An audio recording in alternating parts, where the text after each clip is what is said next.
कृषि दर्शन कृषि दर्शन कृषि दर्शन कृषि दर्शन कृषि दर्शन कृषि दर्शन। कृषि दर्शन कार्यक्रम में आप सभी किसान भाइयों एवं बहनों का स्वागत है और चुमकी बहन की तरफ से जोहार और गंदरू भाई का भी नमस्कार। किसान भाइयों, तो चलिए हम लोग देर नहीं करते हैं, अपने कार्यक्रम की शुरुआत करते हैं कृषि समाचार से। नमस्कार, कृषि समाचार में आपका स्वागत है। मैं हूं पूनम। आइए देखते हैं आज कृषि समाचार में क्या है खास। एनडीडीबी झारखंड में लगाएगा मटर और टमाटर प्रसंस्करण इकाई। झारखंड में किया जाएगा राज्य मत्स्य विकास निगम का गठन। गेंदा फूल के बेहतर उत्पादन के लिए चुने अफ्रीकन या फ्रेंच किस्में। अब समाचार विस्तार से। एनडीडीबी की एक सहयोगी इकाई है सफल। इस कार्यक्रम को सफल के सहयोग से चलाया जाएगा। प्रसंस्करण उद्योग लगाने से पहले सफल के अधिकारी झारखंड के किसानों को मटर और टमाटर की उन्नत और आधुनिक खेती की जानकारी देंगे। 1 साल के अंदर इस प्रसंस्करण इकाई को चालू करने की योजना बनाई जा रही है। इससे 50,000 किसानों को जोड़ा जाएगा। एक कार्यक्रम के दौरान कृषि मंत्री रणधीर सिंह ने कहा कि झारखंड में मछली पालन के विकास और उत्पादन बढ़ाने के उद्देश्य से झारखंड राज्य मत्स्य विकास निगम का गठन किया जाएगा। असम में मत्स्य विकास निगम का गठन किया गया है। इससे वहां मछली उत्पादन में बेहतर परिणाम देखने को मिल रहा है। इस संबंध में विस्तृत जानकारी प्राप्त करने के लिए झारखंड का एक दल असम जाएगा। असम से टीम लौटने के बाद निगम की रूपरेखा तय की जाएगी। आम और लीची में मंजर लगने का समय आ गया है।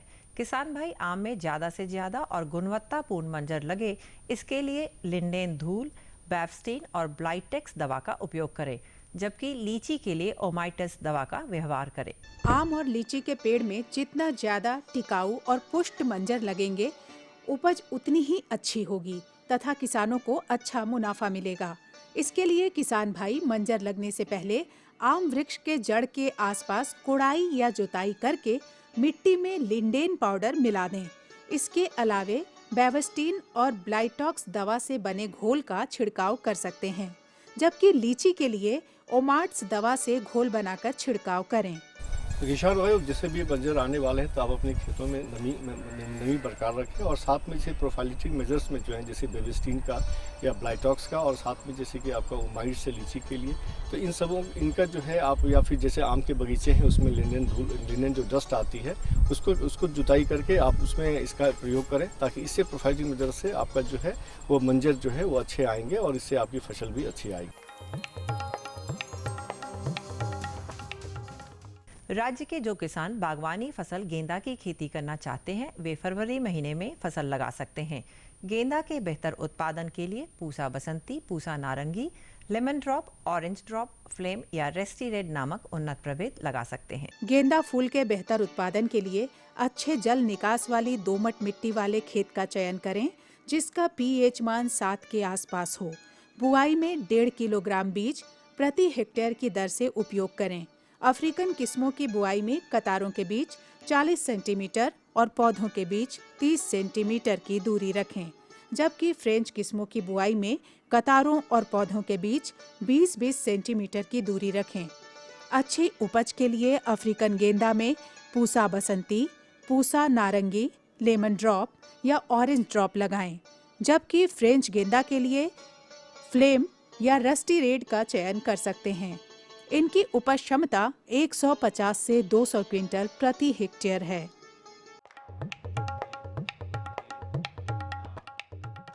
ग्रबर एक ऐसा कृषि उपकरण है जिसकी सहायता से किसान छोटी एवं कम गहरी जड़ों वाली फसलों से खरपतवार निकालने का काम कर सकते हैं। इसकी कार्यक्षमता 15 से 18 डेसिबल प्रतिदिन है। आइए आज जानते हैं बिना रासायनिक दवाइयों के भिंडी फसल में बंधक एवं फल छेदक कीटों की रोकथाम कैसे करें। किसान भाई भिंडी फसल लगाने के 30 से 35 दिन बाद अंडा परजीवी ट्राइकोडर्मा किलोनिस 1 से 1.5 लाख प्रति हेक्टेयर की दर से खेत में डालें। साप्ताहिक अंतराल पर ऐसा 4 से 5 बार करें। और अब एक नज़र राज्य के 5 प्रमुख शहरों के मौसम के मिजाज पर। आज राज्य के 5 प्रमुख नगरों के अधिकतम और न्यूनतम तापमान कुछ इस प्रकार दर्ज किए गए। रांची का अधिकतम तापमान 28 डिग्री सेल्सियस और न्यूनतम 17 डिग्री सेल्सियस। जमशेदपुर का अधिकतम तापमान 29 डिग्री सेल्सियस और न्यूनतम 18 डिग्री सेल्सियस। मेदिनीनगर का अधिकतम तापमान 29 डिग्री सेल्सियस और न्यूनतम 18 डिग्री सेल्सियस। देवघर का अधिकतम तापमान 27 डिग्री सेल्सियस और न्यूनतम 17 डिग्री सेल्सियस। और धनबाद का अधिकतम तापमान 28 डिग्री सेल्सियस और न्यूनतम 18 डिग्री सेल्सियस रहा।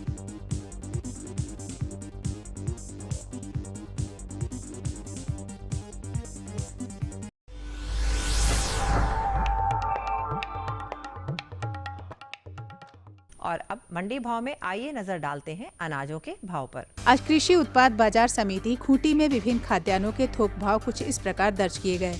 चावल मोटा 1800 रुपए से 2200 रुपए, चावल मध्यम 2350 रुपए से 2450 रुपए, चावल उत्तम 2550 रुपए से 2950 रुपए, दाल अरहर 9000 रुपए से 10000 रुपए, दाल मसूर 7500 रुपए से 8000 रुपए, दाल चना 5400 रुपए से 6000 रुपए, सरसों तेल 12000 रुपए से 12200 रुपए, चीनी 2800 रुपए से 3000 रुपए, आलू 2000 रुपए से 2500 रुपए और प्याज 3000 रुपए से 4000 रुपए प्रति क्विंटल रहा।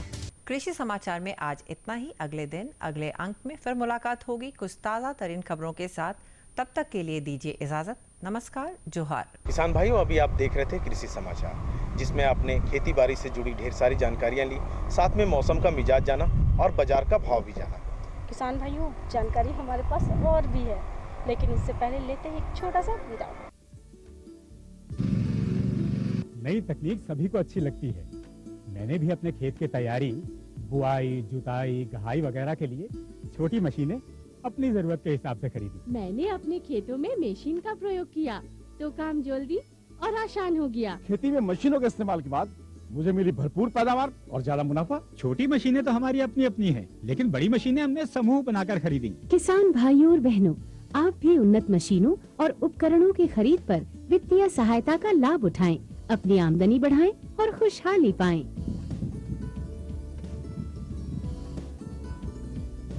हो गया।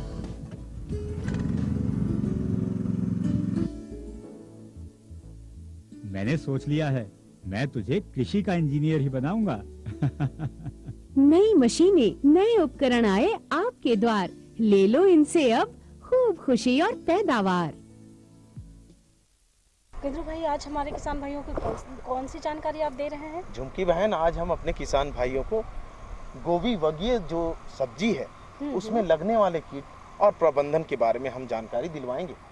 अरे हाँ, ये तो बहुत महत्वपूर्ण विषय है, क्योंकि अभी जाड़े का मौसम है और किसान भाई गोभी की खेती भी कर रहे हैं और कीट लग जाने से उनको काफ़ी नुकसान हो जाता है। हाँ, तो आज इसी विषय पर जानकारी देंगे हमें विशेषज्ञ डॉक्टर अटल बिहारी तिवारी जी। किसान भाइयों, जैसा कि आप सभी जानते हैं, हम आप लोगों के लिए नई नई जानकारी लेकर आते हैं, नए नए विषयों पर चर्चा करते हैं।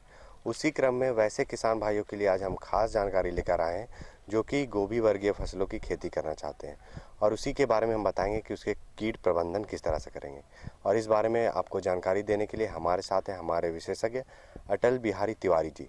जैसा कि हम अपने किसान भाइयों से बात कर रहे हैं कि जो भी हमारे किसान भाई गोभी वर्गीय फसल लगाए होंगे तो उनके पौधों में कीट लग जाता है, तो वैसे कौन कौन से कीट है मुख्य तरह से जो फसल को हानि पहुंचाता है, ये हमारे किसान भाइयों को बताइए। किसान भाई, मुख्य रूप से जो हमारे यहाँ जो समस्या है कीट से, वो मुख्य रूप से है कि जिसको हम लोग शार्ट में बोलते हैं डीबियम, डायमंड बैक मॉथ जो होता है वो है। उसके बाद है लीफ बेबिल होता है। उसके बाद आता है स्टेम बोरर आता है, वो मार्च से जुलाई के बीच में आता है। उसके बाद टोबैको कैटरपिलर है, वो आता है। एफिड आता है। ये मुख्य रूप से हमारे सब्जियों की फसल जो गोभी वर्गीय सब्जी है उसमें मुख्य रूप से ये कीड़े लगते हैं। सर, तो अगर ये कीड़े हमारे किसान भाई के फसल में लगेंगे तो वो किस तरह से इसकी पहचान करेंगे? इन सभी कीट के लगने के लक्षण क्या हैं? इसमें जैसे हम मुख्य रूप से हम लोग देखते हैं कि गोभी वर्गीय फसल जो लगी है, इस समय हम देखते हैं कि जो डीबीएम है, मुख्य रूप से डीबीएम का भी प्रकोप होगा। तो डीबीएम में क्या है कि सबसे पहला चीज़ उसके जो अंडे हैं वो पत्ता के नीचे साइड में एक ग्रुप में मिलेंगे, और उसके साथ साथ में इसका जो एडल्ट है, जो वयस्क है, ये थोड़ा सा इसका जो पंख होगा वो काला भूरा रहेगा, और ये हम जब फील्ड में देखेंगे तो कभी कभी हमको उड़ता हुआ नज़र आएगा। दूसरा क्या है, इसका जो है जो लक्षण है कि पत्ते को खा लेता है। पूरे गोभी को देखेंगे, जो बंधा गोभी होता है उसको क्या करता है, खा करके उसमें छेद कर देता है। पूरा पत्ता पूरी तरीके से छेद करने के कारण क्या है, मार्केट में उसका रेट नहीं मिलता है। तो क्या है कि इस तरीके का उसका लक्षण दिखाई पड़ेगा, पूरा पत्ता खाया हुआ, पूरा उसका जो ग्रोथ है वो रुक जाता है। तो इस तरीके का उसका मुख्य लक्षण है। तो हमारे किसान भाई को ये भी बताया कि अगर उनके फसल में डीबीएम के लक्षण दिखते हैं तो उसका किस तरह से वो निदान करें? देखिए, इसका मुख्य जो किसान भाई को देखने की चीज़ है कि जिस समय हमारे खेत में हम अगर डीबीएम के डायमंड बैक माथ के अगर हमारे अंडे दिखाई देते हैं, तो किसान भाई सबसे पहले हम पूरे खेत में कोशिश करें कि उनके अंडों को कलेक्ट करके कहीं मिट्टी में हम गाड़ दें। दूसरा, इसके साथ साथ में जो बहुत ही इफेक्टिव हम लोग भी करके देखे हैं, उसमें क्या है कि हम लोग खेत के आसपास टी आकार का एक बर्ड चिड़िया को बैठने का प्लेस हम अगर बना देते हैं, 1 एकड़ में 8 से 10 जगह बना देते हैं, तो उससे क्या होगा कि जो डीबीएम का लार्वा है उसको पक्षियां वहां बैठ करके वहां आसानी से देख करके उसको कलेक्ट करके खा लेंगी, जिससे उससे भी नियंत्रण होता है। इसके साथ साथ हम लोग एक और कर सकते हैं कि जो नीम बेस जो बायो पेस्टिसाइड है उसका हम लोग, जैसे नीम बेस पेस्टिसाइड है 4% का हम अगर इस छिड़काव करते हैं तो उससे क्या होगा कि डीबीएम का काफ़ी हद तक हमारा कंट्रोल होगा।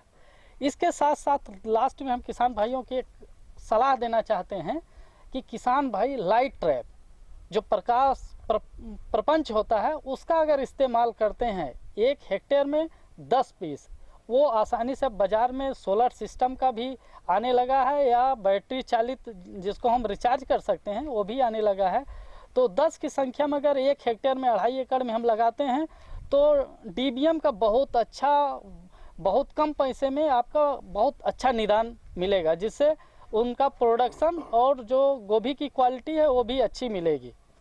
तो इस तरीके से किसान भाई, हमारा कहना है कि किसान भाई कोशिश करें कि ये लाइट ट्रैप ज़्यादा यूज करें। ये आज के समय की मांग है और आज इसकी बहुत अच्छा रिजल्ट भी है, इसलिए किसान भाई लाइट ट्रैप पे विशेष ध्यान। अब जो भी अगर किसान भाई गोभी वर्गीय फसल लगाए हैं और उनके फसल में तना छेदक के लक्षण दिखते हैं तो वो उन्हें कौन से उपाय अपनाने चाहिए? जैसे तना छेदक है, तना छेदक के लिए किसान भाई सबसे पहले जब किसान भाई प्लांटिंग करते हैं उससे पहले सबसे पहला काम करें कि इमिडाक्लोपीड 1 ग्राम 3 लीटर पानी में मिलाकर अपने नर्सरी क्षेत्र में छिड़काव कर दें पहला। उसके बाद प्लांटेशन, जिस दिन प्लांटेशन कर देते हैं उसके 10 दिन के बाद हम उसमें क्या करें कि नीम आधारित जो बायो पेस्टिसाइड है, नीम हो या करंज आधारित जो भी पेस्टिसाइड है, उसको क्या करें 4% घोल का हम छिड़काव करेंगे। तो इससे क्या होगा कि स्टेम बोरर जो है वो कम आएगा, तना छेदक कम आएगा। दूसरा, किसान भाई के यहाँ उपलब्ध रहता है, आसानी से मिल सकता है, जो नीम से निर्मित जो साबुन है उसका 1% का घोल हम बना लें और उसको क्या करें कि हम अपने गोभी के जो हमारे पौधे हैं उसके ऊपर अगर हम छिड़काव करते हैं तो उससे भी जो है तना छेदक काफ़ी हद तक रुकेगा। और साथ ही साथ सर, आपने तीसरा जो मुख्य कीट बताया था वो है माहू कीट के बारे में हमारे किसान भाइयों को बताएं कि वो इस कीट को किस तरह से पहचानेंगे। हाँ, ये बहुत अच्छा ये है कि अभी जो समय है ये माहू बहुत ज़्यादा इस समय लगेगा, क्योंकि क्या है कि जब बादल होता है, जब थोड़ा ह्यूमिडिटी बढ़ जाती है, बादल होगा तो उस पीरियड में माहू का प्रकोप बहुत ज़्यादा होता है। मुख्य रूप से जो यानी कि ये सरसों वर्गीय मतलब क्रूसी फेरी जो फैमिली से हैं, इनमें क्या होगा कि इसमें बहुत ज़्यादा मात्रा में एफिड का प्रकोप होता है। जैसे गोभी, जो हमारा गोभी है, गोभी में बहुत ज़्यादा अभी होने की संभावना भी है और आ भी रहा है। उसके में क्या है कि ये काले रंग से लेके हरे रंग का एक बहुत छोटा छोटा कीट होता है जो पत्ता के नीचे या ऊपर दोनों साइड में पाया जाता है। ये पत्ता का रस चूसता है। रस चूसने के कारण क्या होगा कि इसमें पूरा ये जो ग्रोथ होता है वो ग्रोथ धीरे धीरे कम होने लगेगा, क्योंकि उसमें जो भोजन है, पत्ते में जो भोजन है उसको सक कर लेता है। तो क्या होगा कि किसान इसको आसानी से पहचान लेता है। किसान अपनी भाषा में लाही इसको बोलता है, लगभग किसान जानता है। तो ये आसानी से लोग पहचान लेता है। इसका मुख्य रूप से वही है कि ये सक करता है, चूसक कीट है, इसलिए ये पत्ता से रस चूस लेने के कारण पौधे की ग्रोथ रुक जाती है, जिससे काफ़ी नुकसान होता है। किसान भाइयों, आपने देखा कि हमारे विशेषज्ञ ने कितनी अच्छी जानकारी दी। गोभी वर्गीय फसल में लगने वाले कीट और उसके प्रबंधन के बारे में विस्तार से बताया, और आप इनके द्वारा दी हुई सलाह का अगर पालन करते हैं तो आपको निश्चित तौर पर लाभ होगा। और साथ ही साथ हम अपने आए विशेषज्ञ को भी धन्यवाद देते हैं कि उन्होंने हमारे किसान भाइयों को बहुत अच्छी जानकारी दी। सर, आप हमारे कार्यक्रम में आए, उसके लिए आपका बहुत बहुत धन्यवाद। आपका भी बहुत बहुत धन्यवाद। किसान भाइयों के भी बहुत बहुत धन्यवाद। झुमकी बहन, जानकारी तो और है हमारे पास, लेकिन वक्त हो गया है एक छोटे से संदेश का। आइए देखते हैं हम ये संदेश।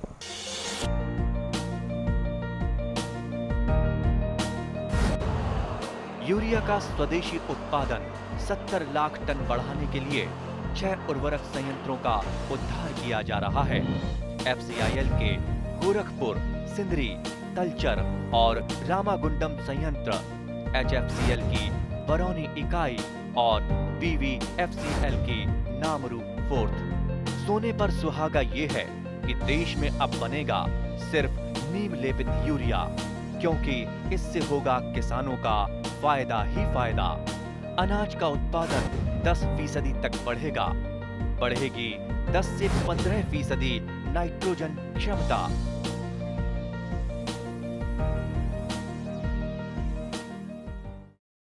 की बहन, जो दूसरी जानकारी है वो क्या है? दूसरी जानकारी है गंदू भाई, मुझे पता है कि वो जानकारी के बारे में आप ही बताएंगे हमारे किसान भाइयों को। तो चलिए हम बता देते हैं। आज हमारे झारखंड में गौ पालन की विशेषता क्या है? हाँ, बिल्कुल आप सही कह रहे हैं गंदू भाई, क्योंकि हमारे किसान भाई जो हैं वो देसी गाय पालते हैं। हाँ। लेकिन और भी कुछ ऐसे नस्ल की गाय आती है, संकर नस्ल की जो गाय है। अच्छा, अगर उनको हमारे किसान भाई पालेंगे तो उसमें ज्यादा दूध उत्पादन होगा। साथ में कुछ सरकार की योजनाएं भी हैं गौ पालन के लिए, तो इस पर आधारित हम देखते हैं एक फीचर। आइए देखते हैं ये फीचर। झारखंड राज्य को दूध उत्पादन के क्षेत्र में आत्मनिर्भर बनाने के उद्देश्य से राज्य की ग्रामीण आबादी की जीविकोपार्जन तथा पर्याप्त स्वरोजगार का अवसर उपलब्ध कराकर उनकी आर्थिक स्थिति को सुदृढ़ करने तथा रोजगार की तलाश में ग्रामीणों का पलायन जैसे मूलभूत समस्याओं के मद्देनजर राज्य सरकार द्वारा कई महत्वपूर्ण योजनाएं, जैसे दुधारू मवेशी वितरण, दुधारू पशुओं का नस्ल सुधार, बछिया पालन, उत्पादकता वृद्धि, दुग्ध संग्रहण एवं विपणन तथा पशु पोषण एवं चारा विकास आदि कार्यक्रमों का कार्यान्वयन किया जा रहा है। परिणाम स्वरूप राज्य के ग्रामीण क्षेत्रों में दूध उत्पादन में निरंतर वृद्धि हो रही है। इन योजनाओं का लाभ उठाकर आज झारखंड राज्य के चतरा जिले का सीमा गांव दुग्ध उत्पादन के क्षेत्र में अग्रणी भूमिका का निर्वाह कर रहा है। आज यहाँ हर घर में 2-4 गायें हैं। ये हैं इस गांव के किसान संदीप कुमार सिंह। कभी इनकी आर्थिक स्थिति बहुत दयनीय थी, लेकिन जब उन्हें सरकार की योजनाओं के बारे में पता चला तो इन्होंने इसका फायदा उठाते हुए गौ पालन की शुरुआत की। धीरे धीरे इनका ये व्यवसाय चल पड़ा। उन्होंने फिर कभी पीछे मुड़कर नहीं देखा। आज गौ पालन करके काफी खुशहाल जीवन व्यतीत कर रहे हैं। इनकी आर्थिक स्थिति बेहतर हुई है। हम इस योजना के 2005 से शुरू किए हैं और ये योजना बैंक से लिए थे। BPL में नाम था, 50% सब्सिडी पर 2 गाय हमको मिला। जब 2 मिला और आज 10 साल करीबन हो गया, इतने में कितना जानवर आप अभी तक बढ़ा चुके, कितना बेचे और क्या कमाए, और पहले से अभी में आपका क्या अंतर आया जीवन? पहले हमारा अभी तो अंतर हुआ। पहले तो हम 250 ग्राम दूध भी लिए थे तो देने में हम दिक्कत में हुए थे, लेकिन अभी घर में पर डे हम 2 kg दूध देते हैं और 10-5 रुपया हमेशा हाथ पर रहता है। गौ पालन से कृषि में भी अनेक लाभ हुए हैं। खेतों में रासायनिक दवाओं और उर्वरकों का इस्तेमाल बिल्कुल बंद हो गया, जिससे मिट्टी की उर्वरा शक्ति बढ़ गई। अब तो यहाँ के अधिकांश किसान जैविक खेती करने लगे हैं। जानवर रखे से जो जमीन हमारा बंजर था, बिल्कुल जो पैदा उदा नहीं होता था। जैसे अंधेरी तरफ मेरा ऐसा प्लॉट था कि हम उर्वरक पूर्ति भी करे के लिए वहाँ साहस हटा दिए थे, 1-2 साल तो हम छोड़िए दिए थे। वहाँ करते थे और काशी उग जाता था इतने कि लास्ट में हम छोड़ दिए उर्दू करना कि हम नहीं पाएंगे करी। लेकिन 95 से जब हम गाय लिए, गोबर वोबर पूरा जब होने लगा, 20 गाड़ी 25 गाड़ी गोबर सालाना हो जाता है, तो मोटा मोटी हम 1 गाड़ी 4 कट्ठा के रेशो से गोबर की मैंने छिटाई करे लगी, तभी खेत मेरा सुरक्षित हो। योजनाओं के प्रति लोगों में जागरूकता और गौ पालन के लिए प्रेरित करने सहित उनकी समस्याओं के निराकरण में कृषि विज्ञान केंद्र की अहम भूमिका रही है। ये गौ पालन के लिए प्रशिक्षण भी प्रदान करते हैं। यहाँ पर दूध के उत्पादन पहले नहीं था। जब 2005 में कृषि विज्ञान केंद्र खुला तो हम लोगों ने उनको दूध के क्षेत्र में देखा कि उनको रुचि है और रुचि के आधार पर वो हमसे संपर्क किए। तो कृषि विज्ञान केंद्र ने उनको दूध के प्रति जागरूक किया और उनको प्रशिक्षण के माध्यम से और प्रत्यक्षण के माध्यम से और डिफरेंट तरह के फीड मैनेजमेंट का टेक्नोलॉजी देकर उनको गौ पालन के क्षेत्र में प्रशिक्षित किया और उनको बैंक से लिंक किया गया, बैंक से लिंक करके उनको लोन दिलाया गया।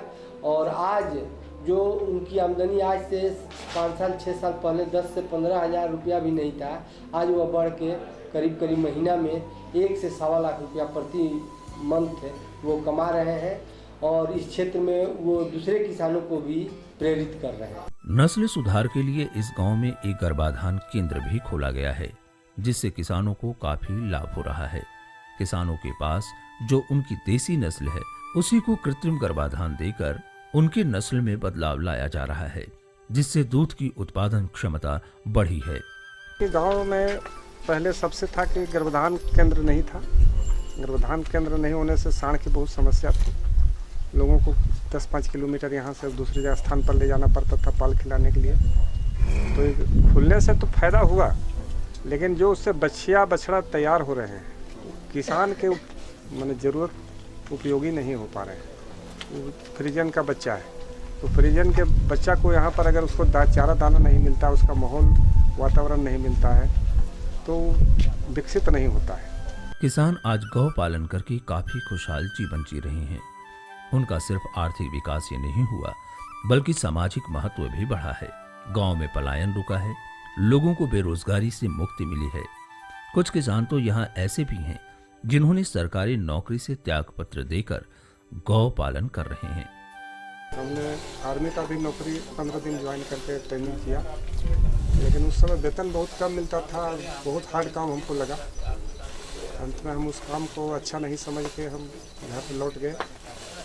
और घर लौट गए तो हम फिर दूध उत्पादन अगल बगल गांव में देखे, तो हम उसके तरफ से हुआ कि हम अपना घर का ही खेती करें और अपना नकदी रोजगार करें, तो उतना पैसा हम घर में भी कमा सकते हैं। तो इस तरह से हम दूध उत्पादन में आए। फिर हमको डेयरी से लगा हुआ, डेयरी वाले लोग अफसर लोग से मेरा बातचीत संपर्क में आए, तो लोग बोले कि डेयरी बहुत अच्छा चीज़ है। राज्य सरकार गौ पालकों को प्रोत्साहित करने के लिए किसानों का हौसला अफजाई भी करती है। सीमा गांव के किसान संदीप कुमार सिंह को गौ पालन के क्षेत्र में बेहतरीन काम करने के लिए सम्मानित भी किया गया है। दूध उत्पादन के क्षेत्र में अच्छा मेहनत और लगन का परिश्रम हमको सरकार के द्वारा 10,000 रुपये का नगद चेक और प्रशस्ति पत्र दिया गया मुख्यमंत्री द्वारा, एवं कुट्टी काटने के लिए अपना हरा चारा उत्पादन करके सूखा चारा को मैंने घर का चारा बनाने के लिए हमको एक डीजल चालित मशीन भी दिया गया सरकार की तरफ से। ये सरकार के काम अच्छा करने से हम प्रोत्साहन गांव वाले को किए दूध उत्पादन में, तो हमारी मेहनत का सार्थक फल आया। हमको तो लाभ मिलवे किया, इसके साथ गांव भी अक्सर हुआ। गांव वाले को भी हम हस्तचालित मशीन दिलाए। इस तरह से मेरा प्रयास संघर्षशील है और आगे भी हम इस प्रयास को आगे बढ़ाना चाह रहे हैं। हर राह आसान होगी, हर मंजिल पास होगा, हम होंगे कामयाब यदि मन में विश्वास होगा। सपनों से दुनिया नहीं बनती, हकीकत को राह चाहिए, कुछ कर गुजरने की चाह चाहिए। जानकारी तो बहुत अच्छी बहुत लगी ही गंद्रू अच्छी, भाई, बहुत ही क्योंकि अच्छी। हमारे किसान भाइयों को ये जानकारी मिली कि संकर नस्ल की जो गाय हमारे किसान भाई रखेंगे, हाँ, हाँ, अच्छी हाँ। नस्ल की गाय रखेंगे तो उनको ज्यादा मुनाफा ही मुनाफा होगा। बिल्कुल बिल्कुल। तो चलिए, अब तो वक्त हो चला है। बिल्कुल किसान भाइयों को छोड़ने का मन तो नहीं करता है, लेकिन क्या करें। जाना तो पड़ेगा किसान भाइयों। तो जाने से पहले एक बात हम बता दें कि हमारे कार्यक्रम को और भी बेहतर बनाने के लिए कोई सुझाव देना चाहते हैं या फिर कोई आपको कृषि से संबंधित किसी भी तरह की समस्या हो तो हमारे इस पते पर जरूर लिखेंगे। हमारा पता है कार्यक्रम कृषि दर्शन, कृषि प्रकोष्ठ, द्वारा केंद्र निदेशक, दूरदर्शन केंद्र रातुरोड रांची, पिन संख्या 8340001। किसान भाइयों, दीजिए हमें इजाजत। हम फिर मिलते हैं अगले अंक अगले कार्यक्रम में। तब तक के लिए नमस्कार। चलो तब हमरे मन कर जाए बेरा होत है तो हम इसके विदा देव, तब जोहार।